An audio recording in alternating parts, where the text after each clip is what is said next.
Hello everyone and welcome to Meet Me at the Clinic. So today we are going to go over how do you fund a business? I mean seriously, how do you take it from being a hobby to actually a business? So most people bootstrap is what you do. So it gets more difficult depending on what you're going to do for a living or what kind of hobby you've got going. Most people have funded their hobbies on their own anyway, so you've already got the tools, you've got the things you need. Like say a seamstress already has a sewing machine, a plumber has tools, a construction carpenter has tools. So if you're going to do something, usually, you've already, as a hobby, you've already got the tools, so now you're just going to basically switch it over to make money. And to start making some serious money. The way to send serious money, or to make serious money, is to get your LLC, get your business up and running, start to advertise, start to bring more clients in. The tricky part is, as you get more and more successful, you get busier, obviously, and then carving out the time, between nights and weekends to actually get your business rolling. What's interesting is how far you're gonna take it. Most people keep their hobbies and keep their little piddling.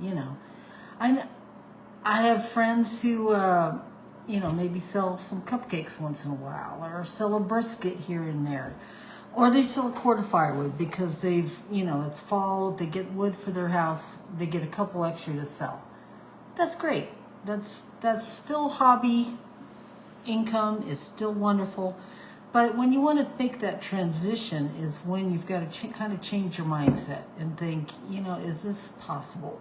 Am I able to create this and build this enough that I can live on? It can supplant some of my income. Can I make $10,000 a year at it? That's reasonable. That's a business. That said, it doesn't take a whole lot more. It kind of takes more a mindset.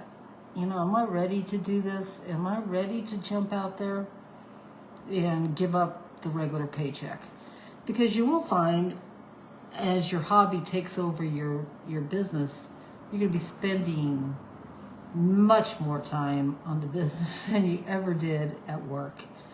It's because you'll lay awake at night thinking of little details that you forgot to do. Did I complete that task as good as I could? Did I ship it out in perfect condition? Did I remember to address things correctly?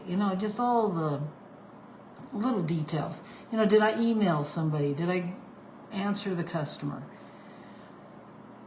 And it also gets difficult with the technology, because the technology, especially if you do any digital creation, it gets more and more complicated. And I was looking the other day, and I've got way too much apps and software that I'm working with right now. And so one tip I'm going to give you there too, always start with the free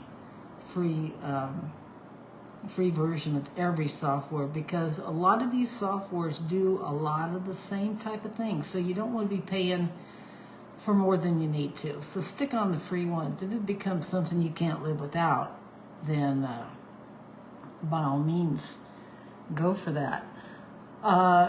In particular, I have one I love, and they actually said something about increasing the price, and I was like, okay, I'll do it. It's Canva. Canva for creators. It does freaking everything. Honestly, I love that software a lot.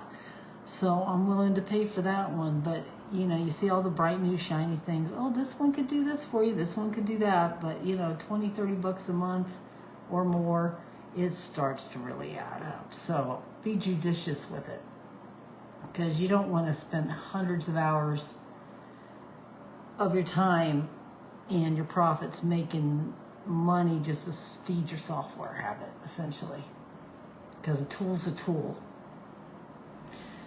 So if you're thinking about getting your hobby started, like I said, it's a mindset shift. Not every hobby has to be a business.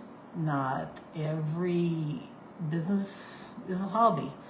it's when you decide that you got to take it a little further and you want to invest more of yourself in it. And that said, like one of my hobbies, quote unquote, is I have a clinic. And so getting that started was a little more difficult, obviously.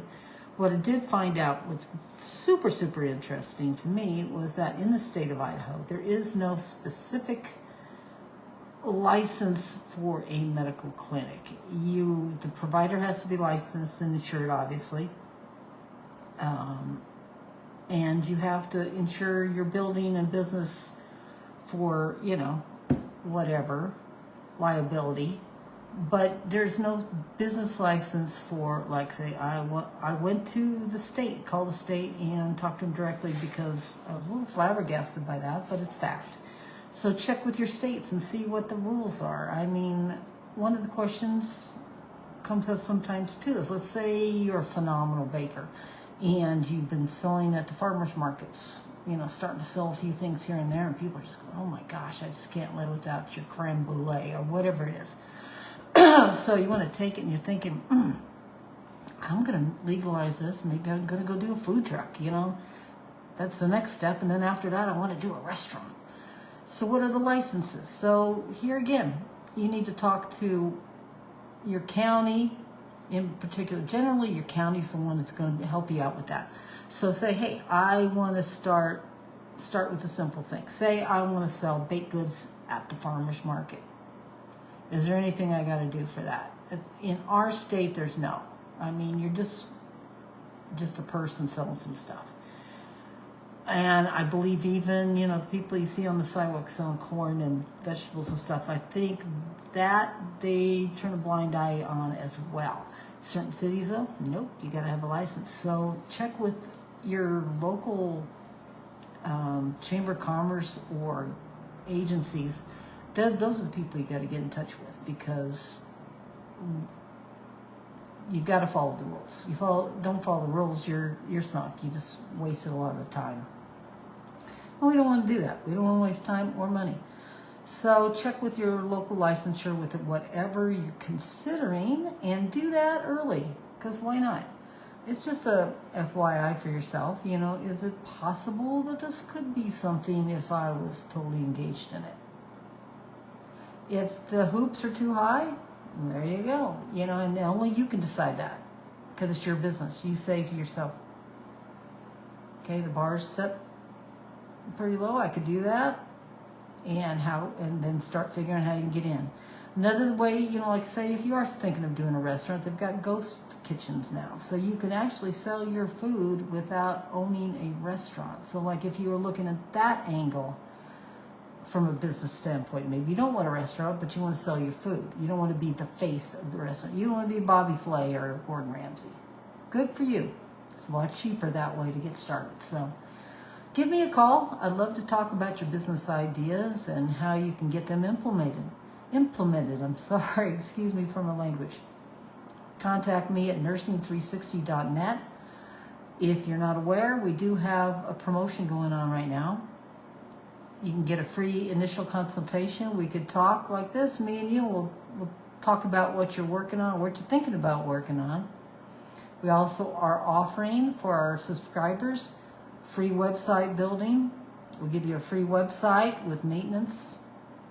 We also have ongoing trainings.